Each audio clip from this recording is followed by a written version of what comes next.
Hello my dear students, welcome back. आप सभी का स्वागत है आपके अपने यूट्यूब चैनल PGMN में।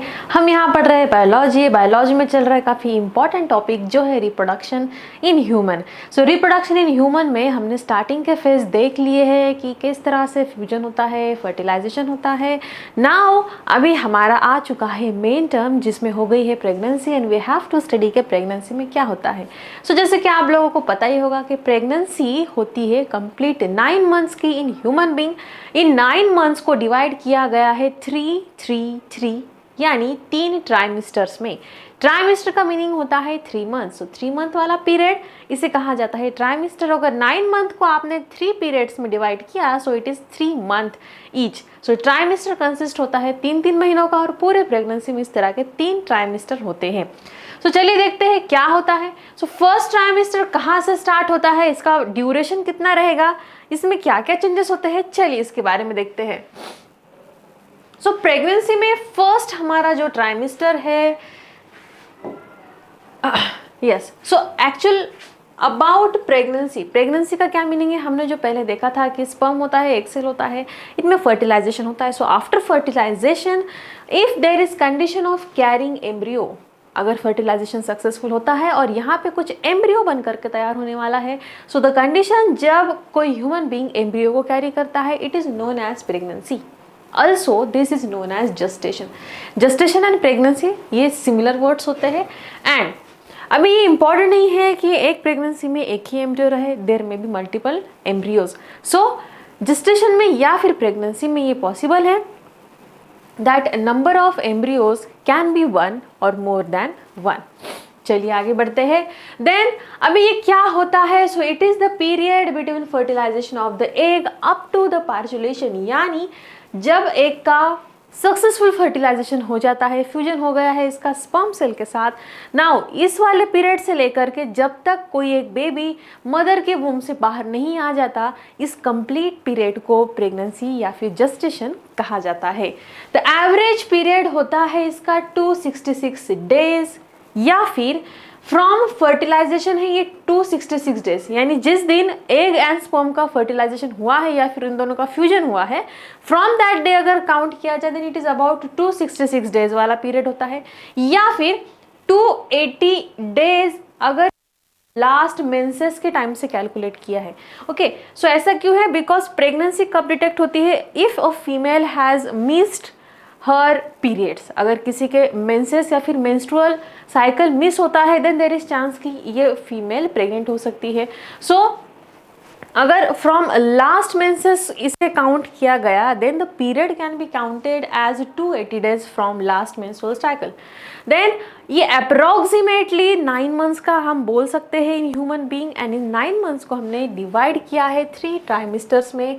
सो जो फर्स्ट ट्राइमेस्टर होता है ये होता है from the fertilisation up to the 3 months, यानी कि 12th वीक तक। सो इस फर्स्ट ट्राइमेस्टर में क्या क्या होता है, सो ये काफ़ी इनिशियल वाला अलग टाइप का पीरियड होता है जिसमें फीमेल की बॉडी में कुछ स्पेशल चेंजेस नजर आते हैं।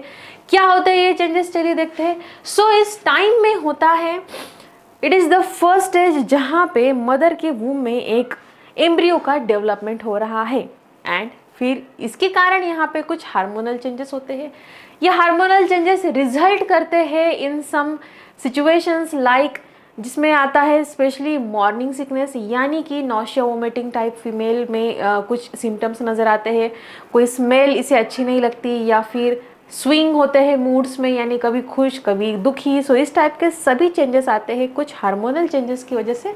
चलिए देखते हैं। सो फर्स्ट ये होता है कि इस वाले पीरियड में अभी जब एम्ब्रियो बन गया है तो इसको चाहिए होता है न्यूट्रिएंट। सो स्टार्टिंग के कुछ नियर अबाउट 2 to 4 वीक का जो पीरियड होता है, इस पीरियड में जो एम्ब्रियो बना है इसे न्यूट्रिएंट प्रोवाइड करने का काम करता है एंडोमेट्रियम। एंडोमेट्रियम क्या होता है, it is inner most layer of the uterus, ये हमने अच्छे से देखा हुआ है। ओके, नाउ अभी एक मेन पीरियड होता है जिसमें फीमेल में जो एक एम्ब्रियो था, इस एम्ब्रियो में ऑर्गेनोजेनेसिस होता है, यानी कि ऑर्गन्स रेडी हो जाते हैं, ऑर्गन फॉर्म होने लगते हैं इस एम्ब्रियो में। ओके, फिर डेवलपमेंट होती है बॉडी की एंड बॉडी के कुछ ऑर्गन्स की, और फिर आगे जैसे जैसे ये पीरियड बढ़ता जाता है 2 to 4 वीक के बाद, सो अप टू 8 वीक एक उस एम्ब्रियो में स्पेसिफिक स्ट्रक्चर बन जाते हैं which can be recognised as कि ये वाला स्ट्रक्चर हाथ है, ये वाला पैर है, यानी जो भी ऑर्गन एक अडल्ट बॉडी में पाए जाते हैं इसके रिजेम्बलेंस में या फिर इसके अकॉर्डिंगली एक स्पेसिफिक स्ट्रक्चर बन करके रेडी हो जाता है up to the 8 weeks. Now जो एम्ब्रियो है इसमें अगर कुछ ऑर्गन बन चुके हैं then this embryo can be called as foetus. Foetus की लेंथ होती है ओनली 3 सेंटीमीटर, यानी बस इतना सा होता है ये फीटस, सिर्फ 3 सेंटीमीटर्स का। और इसमें कौन कौन से ऑर्गन होते हैं, इसमें हाथ बन जाते हैं, पैर बन जाते हैं, उंगलियां बन जाती है, पैरों के जो फीट होते हैं अपने वो वाले बन जाते हैं, टोज बन जाते हैं। सो ये सब होता है इन अ फीटस, यानी कि आफ्टर एम्ब्रियोजेनेसिस एम्ब्रियो हो गया है, फिर उसमें कुछ ऑर्गन भी बन गए हैं, now it can be called as foetus. Okay, now अभी जो फीटस होता है इसमें एबिलिटी होती है फर्स्ट ट्राइमेस्टर से ही कि उसका माउथ ओपन एंड क्लोज कर सकता है, इसके हाथ के पंजे को भी खोल या बंद कर सकता है। सो फीटस क्या क्या कर सकता है इस कंडीशन पे, ये ओपन एंड क्लोज कर सकता है माउथ को एज वेल एज फीस्ट को, यानी इस तरह से एक मुट्ठी भी बना सकता है, ओपन भी कर सकता है।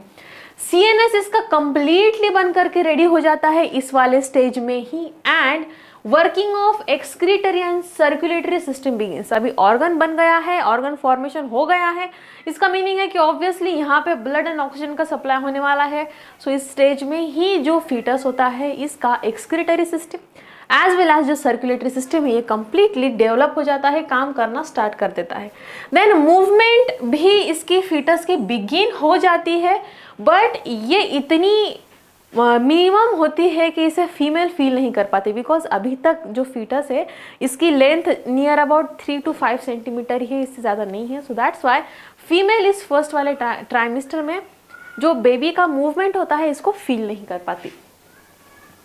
नाउ हार्ट बीट इसकी हम सुन सकते हैं from the 6th week. 6th week जो होता है प्रेगनेंसी का, यहाँ तक बेबी का या फिर फीटस का हार्ट बीट रेडी हो जाता है और ये हम सुन सकते हैं। देन प्रोजेस्टेरॉन लेवल के बारे में हमने देखा था कि प्रोजेस्टेरॉन लेवल ये कहाँ से आ रहा था, कार्पस ल्यूशियम से आ रहा था। इसका काम ये होता है कि इसको प्रेगनेंसी को मेंटेन करके रखना होता है।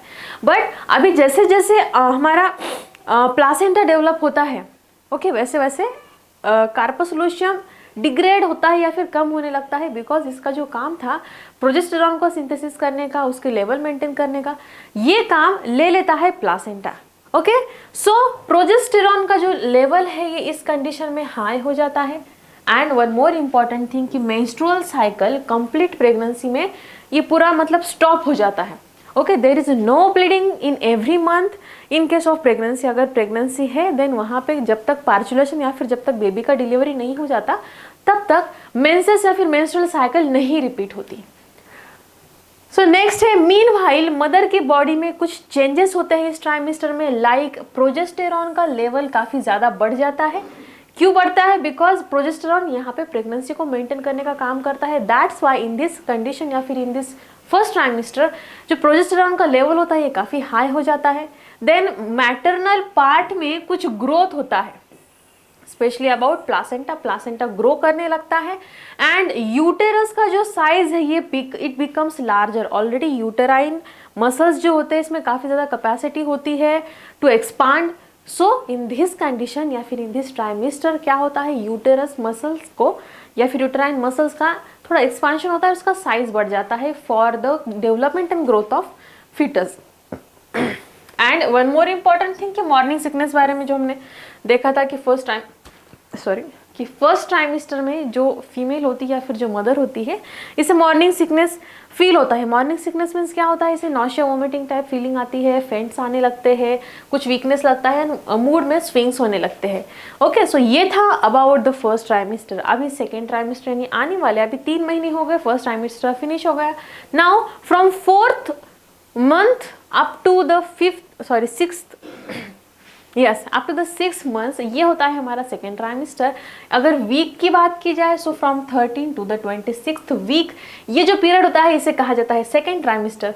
इस पीरियड में क्या होता है, सो मोस्ट इंपॉर्टेंट थिंग होती है कि रैपिड ग्रोथ होने लगती है फीटस की एंड यूटेरस का भी ग्रोथ इतना इनफ हो जाता है कि वो फीटस जिस तरह से ग्रो कर रहा है जिस स्पीड में, उस स्पीड में यूटेरस भी अपने आप को एक्सपांड कर लेता है एंड बेबी को अच्छे से अडॉप्ट करता है। And in this condition female can show her baby bump, यहाँ पे बेबी बम्प शो होने लगता है। ओके नाउ और क्या होता है, सो फीटस इस कंडीशन में काफी ज्यादा एक्टिव होता है, इसका ग्रोथ हो गया है नाउ, इसकी लेंथ कुछ नियर टू 30 सेंटीमीटर्स हो जाती है, दैट्स वाई यहाँ पे प्रेगनेंसी ऑब्वियसली दिखने वाली है। And development of brain begins here, यहाँ पे इन द सेकेंड ट्राइमेस्टर जो बेबी होता है इसके ब्रेन का डेवलपमेंट या फिर मेंटल डेवलपमेंट बिगिन स्टार्ट होता है। Now about hormone level, so hormone level में क्या होता है, यहाँ पे HCG अभी डिक्लाइन होने लगता है, HCG यस HCG डिक्लाइन होने लगता है, देन कार्पस लूशियम पे रिग्रेस या फिर डिक्रीज हो जाता है। प्लासेंटा कंप्लीटली अभी अपने खुद की तरफ से प्रोजेस्टेरॉन का सिंथेसिस करने लगता है, बिकॉज यहाँ पे क्या हो रहा था, कार्पस लूशियम पहले कर रहा था ये काम, बट नाउ अभी सेकेंड ट्राइमेस्टर में क्या हो गया है, ग्रोथ फास्ट हो गई है, फीटस का डेवलपमेंट हो गया है। So that's why in this condition अभी यूटेरस में जो प्लासेंटा था ये एक स्ट्रॉन्ग तरह का प्लासेंटा बन करके रेडी होता है, बिकॉज प्लासेंटा का काम होता है to provide all the nourishments to the foetus या फिर to the developing foetus. So that's why in this trimester यहाँ पे क्या होता है, जो कार्पस लूशियम प्रोजेस्टेरॉन को सिंथेसिस कर रहा था, उसे सिक्रीट कर रहा था एंड मेंटेन करने में हेल्प कर रहा था प्रेगनेंसी को, अभी इसकी कोई भी नीड नहीं है, बिकॉज इसका कंप्लीटली काम ले लेता है प्लासेंटा, एंड प्लासेंटा फिर कंटिन्यूअसली प्रोजेस्टेरॉन को सिंथेसाइज करता है एंड रिलीज करता है to maintain the pregnancy. So ये एक इंपॉर्टेंट चेंज होता है completely in the second trimester. Then अगर यहाँ पे सोनोग्राफी या फिर अल्ट्रासाउंड की जाए in the second trimester from 18 to 20 week, so इस सोनोग्राफी में हम completely growth and position of baby को देख सकते हैं, यानी बेबी का सर किधर है, बेबी का पैर किधर है, ये सब हम कंप्लीटली ऑब्जर्व कर सकते हैं। एंड इसी के पोजीशन से 18 से 20 वीक के बीच में जो सोनोग्राफी या फिर जो अल्ट्रासाउंड किया जाता है, so according to the reports of this ultrasound doctor delivery की डेट बताता है कि कितने दिन तक बेबी बाहर डिलीवर हो जाएगा। ओके सो चलो चलते हैं आगे। नाउ अभी जो ये वाला जो सेकेंड ट्राइमेस्टर है इसमें बेबी के मूवमेंट्स थोड़ा सा ज़्यादा हो जाते हैं, प्लस वो इतने ऑब्वियस होते हैं दैट जो मदर होती है ये इस मूवमेंट को फील कर सकती है। Now babies movement can easily the part of each rich in the blood supply shared by the mother and is the part of uterine wall term as maternal placenta. So the human placenta is called as haemochorial. अभी जो हमारा placenta के बारे में हमने इतना देखा है, सो प्लासेंटा का ही एक अदर नाम है, एक अदर सिनोनिम है जिसे कहा जाता है हीमोकोरियल। सो बेबी का जो मूवमेंट होता है ये मूवमेंट के लिए सबसे ज़रूरी है, किसी भी ह्यूमन बींग या फिर किसी भी लिविंग थिंग का अगर मूवमेंट कराना है so it is very important that उस ह्यूमन बींग में कुछ एनर्जी रहे, कुछ न्यूट्रेंट रहे। और अगर हम यहाँ पे फीटस के डेवलपमेंट की बात कर रहे हैं तो इसका मतलब क्या है, इसका मतलब यही है कि फीटस में कंप्लीटली न्यूट्रिएंट्स जाने चाहिए एंड यहाँ पे न्यूट्रिएंट, ब्लड, ऑक्सीजन इन सब का सप्लाई करने का काम करता है प्लासेंटा। प्लासेंटा कहाँ से आता है, प्लासेंटा मैटरनल सेल से बना होता है, वूम्ब में होता है, जो कनेक्ट करता है फीटस को with the womb, that is the placenta. And इसी प्लासेंटा को कहा जाता है हीमोकोरियल। नाउ अम्बिलिकल कॉर्ड जो होता है it is form of 3 blood vessels. Umbilical cord 3 blood vessels से बने होते हैं। इन 3 ब्लड वेसल्स में जो 2 होते हैं ये कुछ स्मॉल आर्टरीज होते हैं, स्मॉल आर्टरीज होते हैं जो कैरी करते हैं blood towards the placenta. Arteries है इसका मतलब ये ऑक्सीजन रिच वाला ब्लड लेकर जाने वाले, दैट्स वाई ये लेकर जाते हैं towards the foetus. Okay and एक इसमें जो लार्ज वाली वेन बच जाती है, सो वेन का काम होता है जो इम्प्योर ब्लड होता है इसको वापस से टूवर्ड्स द हार्ट लेकर जाना। तो सेम यहाँ पे भी जो लार्ज वाली एक वेन होती है ये इम्प्योर ब्लड को रिटर्न लेके जाती है। ओके सो ये है अबाउट द प्लासेंटा या फिर अम्बिलिकल कॉर्ड। अभी जो प्लासेंटा होता है it also act as an endocrine tissue. Endocrine का क्या मीनिंग होता है, एंडोक्राइन मीन्स एक ऐसा ग्लैंड जो डायरेक्टली अपना सिंथेसिस किया हुआ केमिकल डायरेक्टली ब्लड में रिलीज करता है। सो प्लासेंटा भी एज ए एंडोक्राइन टिश्यू काम करता है। क्यों, बिकॉज ये कुछ हार्मोन्स प्रोड्यूस करता है जिसमें हमने स्टार्टिंग में देखा था HCG जो कि प्रेगनेंसी को डिटेक्ट करने में यूज होता है। देन और प्रोजेस्टेरॉन को भी सिंथेसिस कर रहा है ये। Also it is synthesising oestrogen and relaxin is secreted by the ovary in the latter phase of pregnancy. अभी रिलैक्सिन वाला जो पार्ट है ये हमें लैटर देखना है। लैटर कब, यानी जब कंप्लीटली ट्राइमेस्टर्स फिनिश हो जाते हैं and it is time to deliver baby outside the womb, इस टाइम पे रिलैक्सिन की काफ़ी ज़रूरत होती है। So relaxin at the end release होता है और इसे रिलीज करने का काम करता है ओवरी। सो ये वाला पॉइंट थोड़ा सा अलग है, इसको आपको अच्छे से याद रखना है। ओके, नाउ जो HCG होता है इसका लेवल इंक्रीज ही रहता है कब तक, up to the end of first trimester. Then एक बार फर्स्ट ट्राइमेस्टर हो जाता है, then after that this level of HCG is going on decrease, और ये धीरे धीरे डिक्लाइन होने लगती है। फिर जब जैसे ही हमारा फर्स्ट ट्राइमेस्टर फिनिश होता है या फिर एंड अप हो जाता है, इस टाइम पे क्या होता है, प्रोजेस्टेरॉन का प्रोडक्शन टेक ओवर कर लेता है प्लासेंटा, यानी प्लासेंटा ही प्रोजेस्टेरॉन का प्रोडक्शन करने लगता है खुद से। And this hormones are required for the foetal growth as well as for maintenance of pregnancy. अभी भाई ये क्यों चल रहा है, progesterone progesterone progesterone HCG। So progesterone का एक्चुअल काम ये होता है that it maintain the pregnancy and also it maintain the development and growth of the foetus. So that's why progesterone काफ़ी इंपॉर्टेंट होता है। और ये बात आपको याद रखनी है अच्छे से कि कार्पस ल्यूशियम स्टार्टिंग में ये काम करता है एंड आफ्टर दैट जैसे जैसे हमारा ट्राइमेस्टर फर्स्ट फिनिश होता है देन ये काम कंप्लीटली टेक ओवर हो जाता है बाय द प्लासेंटा, बिकॉज अभी प्लासेंटा अच्छी तरह से डेवलप हो चुका है। प्लासेंटा क्या करता है, इट गिव्स अ कनेक्शन कहाँ पे मिल रहा है, मैटरनल वूम से लेके जो फीटस है इन दोनों को कनेक्ट कर रहा है प्लासेंटा। ओके, तो चलो चलते हैं आगे। Now about the placenta. So cord blood bank है कोलकाता में। अभी यहाँ पे क्या होता है, जो ह्यूमन प्लासेंटा होता है इसको स्टोर करके रखा जाता है। Now so human placental lactogen which is HPL and this is HCG, ये दोनों भी एक प्रेगनेंसी के टाइम पे पाए जाने वाले हार्मोन होते हैं। अल्सो जो रिलैक्सिन हमने देखा है, सो रिलैक्सिन को रिलीज करने का काम ओवरी करती है and this hormone is produce only and only if there is pregnancy, otherwise नहीं होती। बिकॉज हमें पता है नेचर में कोई भी काम फालतू में नहीं होता, अगर रीजन है तभी यहाँ पे कोई ना कोई काम होने वाला है, अदरवाइज नहीं। सो नाउ अभी ये क्या चीज़ है भाई, सो ये है कॉर्ड ब्लड बैंक। अभी कॉर्ड ब्लड बैंक क्या होता है, सो हमने देखा था स्टेम सेल यानी जो एक स्टार्टिंग वाला सेल बन करके रेडी होता है जिसमें काफ़ी कुछ इस तरह का मटेरियल या फिर एक काफ़ी इनिशियल सेल्स होते हैं।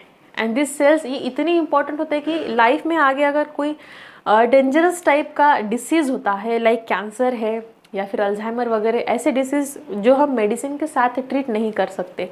सो अगर उस इंसान का, अगर उस पर्सन का स्टेम सेल को स्टोर करके रखा हुआ है, so that stem cell has ability कि वो आगे चल के इस तरह के कुछ मतलब ऐसे डिसीज़ जो क्योर नहीं हो सकते, इन डिसीजेस को क्योर कर सकते हैं।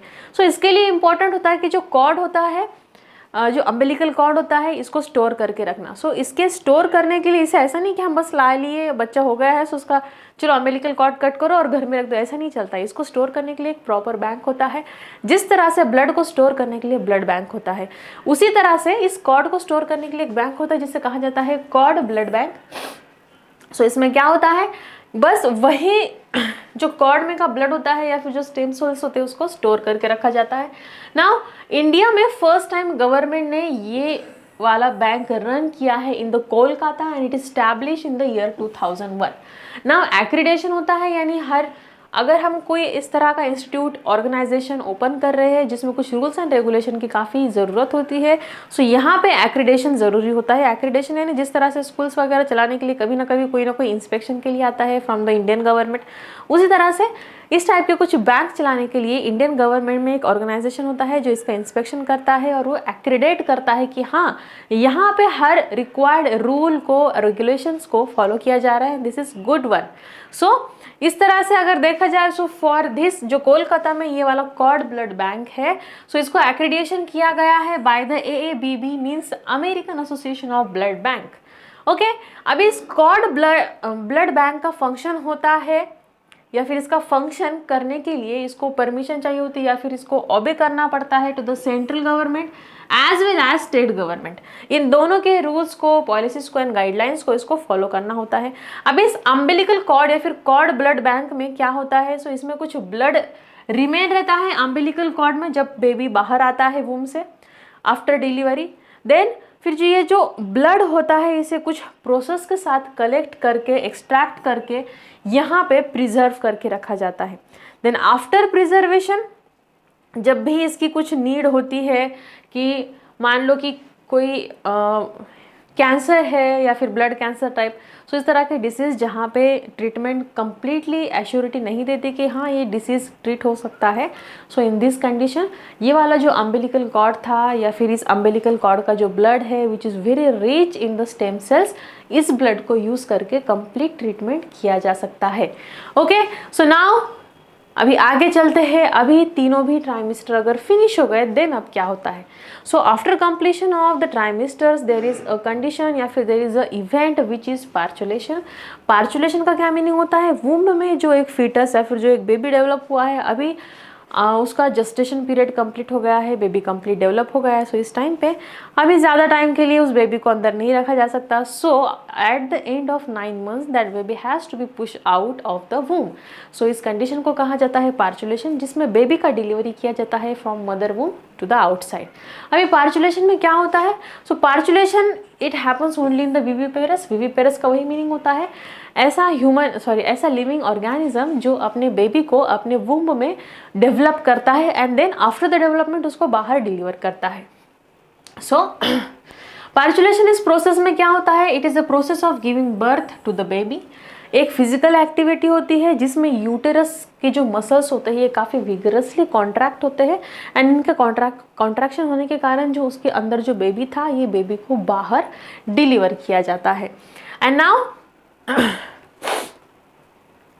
अभी यहाँ पे इस प्रोसेस में क्या क्या होता है, यूटेरस की जो मसल्स होते हैं ये कॉन्ट्रैक्ट होते हैं, एज वेल एज हमने जब डायग्राम देखा था वूम का, सो हमने यहाँ नीचे साइड में सर्विक्स देखा था इधर। ओके, सो अगर हम स्ट्रक्चर पर से बस सिंपल देखें so it is very easy कि जो ऊपर वाला एरिया है वूम का या फिर यूटेरस का ये थोड़ा सा एक्सपांडेड होता है, बट बेबी को यहाँ से नीचे आना है, so that's why it is very important कि जो नीचे का सर्विक्स वाला पोर्शन है सो सर्विक्स वाला पोर्शन थोड़ा सा डायलेट हो जाए। सो इन द कंडीशन ऑफ पार्चुलेशन ऊपर का जो पोर्शन है यूटेरस वाला ये कॉन्ट्रैक्ट हो जाता है, कॉन्ट्रैक्ट होता है यानी ये कम होता है, और जो नीचे सर्विक्स का ऑलरेडी पोर्शन कम रहता है ये डायलेट होता है। इसके कारण क्या होता है, जो बेबी है ये बेबी ईजिली बाहर आ सकता है। नाउ बेबी को बॉडी के बाहर पास करने के लिए जो कॉन्ट्रैक्शन होता है सर्विक्स में एंड जो डायलेशन कॉन्ट्रैक्शन होता है यूटेरस में और जो डायलेशन होता है सर्विक्स में, इस वाले कंडीशन को कहा जाता है लेबर पेन या फिर लेबर। इसका मतलब क्या होता है कि जो कॉन्ट्रैक्शन हो रहा है यूटेरस में ये एक्चुअली काफ़ी ज़्यादा पेन इंड्यूस करता है फीमेल की बॉडी में, सो दैट्स वाई इसे लेबर पेन कहा जाता है।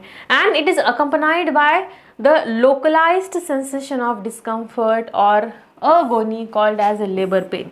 अभी इस कंडीशन में क्या होता है, यूटेरस कॉन्ट्रैक्ट हो रहा है और सर्विक्स डायलेट हो रहा है, सो इस कंडीशन का बाहरी सिम्टम क्या होता है जो हम फिजिकली देख सकते हैं।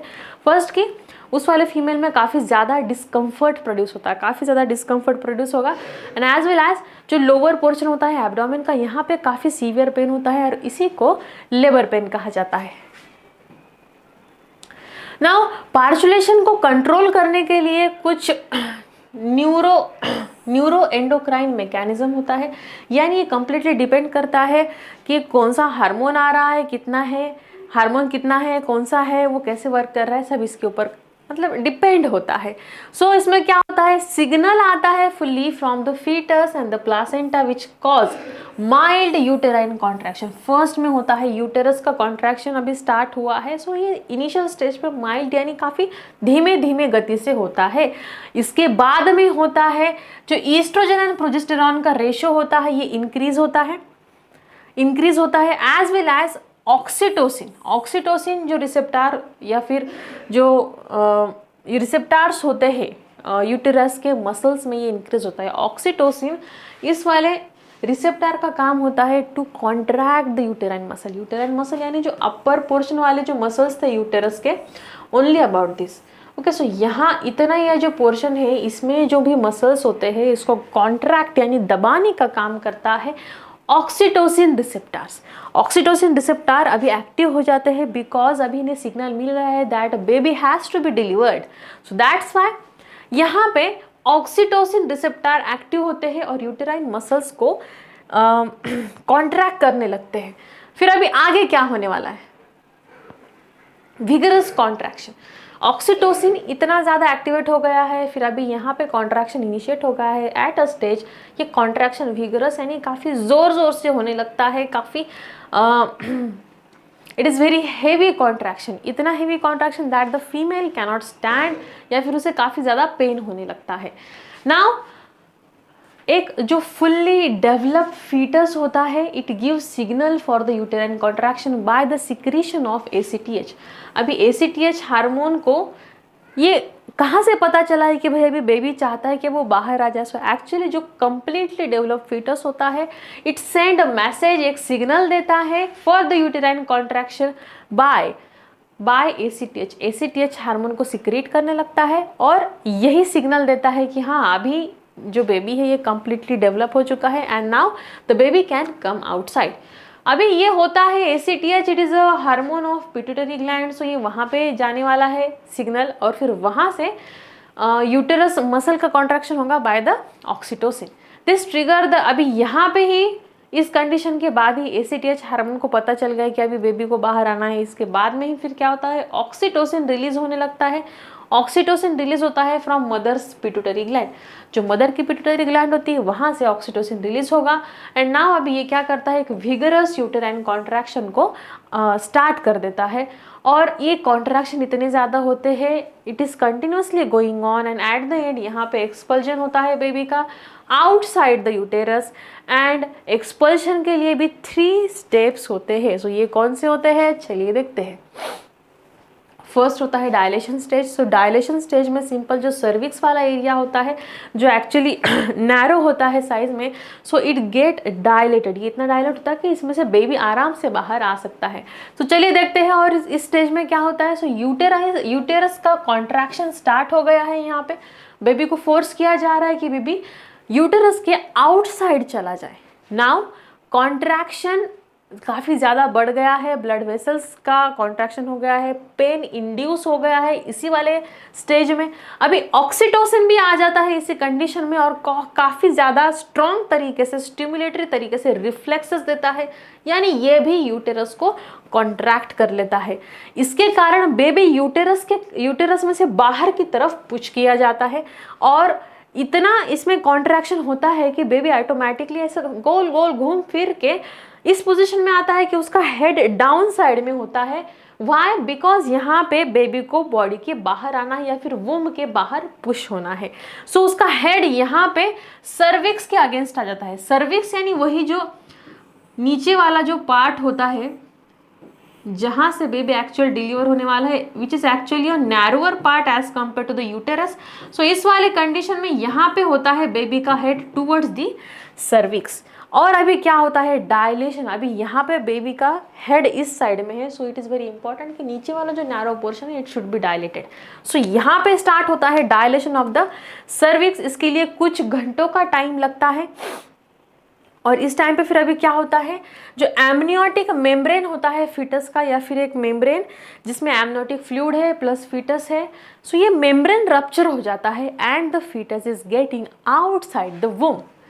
चलिए आगे के स्टेज में चलते हैं। ओके, सो यही है वो इनिशियल वाला स्टेज, आप लोग देख सकते हो ये आपके बुक में कहीं डायग्राम है। सो स्टेज 1 में क्या हो रहा है, ये है लेटेंट फेज जिसमें फीटस का हेड टूवर्ड्स द सर्विक्स है, यह है यूटेरस, यह है अम्बिलिकल कॉर्ड और यहाँ पे इस तरह से मूवमेंट इंड्यूस हो गया है जिसमें यूटेरस का कॉन्ट्रैक्शन हो रहा है। नेक्स्ट एक्टिव फेज होती है जिसमें एक्चुअली अभी यहाँ पे सब हार्मोन आ गए हैं, फुल टू काम पे लग गए हैं। फिर अभी क्या होने वाला है, कैन यू सी, देखो यहाँ पे जो वजाइना का पोर्शन था, जो सर्विक्स का पोर्शन था, ये नॉर्मल जैसा होता है वैसे ही था, but in the second stage यहाँ पे क्या हो गया है, सर्विक्स एक्सपांड हो गया है and the portion is getting more expanded. क्यों हो रहा है ये सब, इसका जस्ट एम यही है कि baby from the head side यहाँ से इसको बाहर आना है। नाउ ये हो गया एक, उसके बाद में आता है स्टेज 2। सो स्टेज 2 में देखिए यहाँ पे बेबी का पोजीशन कैसा था और यहाँ पे कैसा है। सो यहाँ पे बेबी का जो हेड होता है ये कंप्लीटली सर्विक्स के सर्विक्स की तरफ आता है और सर्विक्स में से बाहर निकलने लगता है। और जैसे ही बेबी का हेड सर्विक्स से बाहर निकलने लगता है, डॉक्टर्स इसे बाहर से पुल कर लेते हैं एंड यहाँ पे बेबी का डिलीवरी कंप्लीट हो जाता है। बट अभी भी यहाँ पे क्या है, ये अम्बिलिकल कॉर्ड रहता है जो अभी भी वुम्ब को बेबी से कनेक्ट करके रखा हुआ है। सो यहाँ पे आफ्टर जब बेबी कंप्लीटली बाहर आ जाएगा, देन एक स्टेराइल सीजर को यूज करके इसे कट कर दिया जाता है एंड ऑल्सो यहाँ पे एक क्लैंप लगा देते हैं। क्लैंप क्यों लगाते हैं, बिकॉज अभी तक क्या हुआ है, जो अम्बिलिकल कॉर्ड था इसमें कंप्लीटली ब्लड का सप्लाई होता है। अगर यहाँ पे क्लैंप नहीं लगाया देन यहाँ से कंटिन्यूअसली ब्लड फ्लो आउटसाइड हो सकता है, which is very hazardous for the health of the mother. So इस कंडीशन में पार्चुलेशन में क्या होता है, so parturition it is a very simple step. आप मतलब पढ़ने के लिए इसमें होता है कि जो कम्प्लीटली डेवलप बेबी है या फिर जो फीटस इसे बॉडी के बाहर पुश करना है। सो इसमें ये स्टेजेस होते हैं। फर्स्ट वाला स्टेज है यही, ठीक है। उसके बाद में फिर रिलैक्सेशन हो रहा है, डायलेशन हो रहा है। सो सर्विक्स का जो पोर्शन है डायलेट होता है और यहाँ से बेबी का हेड के साइड से डिलीवरी होता है। कुछ एक्सेप्शनल केसेस होते हैं जहाँ पे ये डिलीवरी अपोजिट साइड में होती है, यानी from the legs, baby come out of the वूम from the side of leg, ये इस तरह का भी कंडीशन देखा जाता है। नाउ जो एक्सपल्शन वाला स्टेज होता है, एक्सपल्शन यानी यहाँ पे क्या होता है, यूटेरस और जो एब्डोमेन होता है इसमें इतना कॉन्ट्रैक्शन एकदम स्ट्रांग हो जाता है नॉर्मल डिलीवरी के लिए, और बेबी यहाँ पे सर्विक्स के थ्रू या फिर वजाइना के थ्रू उसका हेड बाहर की साइड में आता है। और इस वाले कंडीशन के लिए 20 से 60 मिनट्स, 20 to 60 मिनट्स इतना टाइम लग सकता है। अभी एम्बिलिकल कॉर्ड को टाई कर देते हैं और कट कर देते हैं एंड उसे वहीं पर, मतलब बेबी का जो नावल होता है एक्चुअली वहाँ से अम्बिलिकल कॉर्ड स्टार्ट होता है।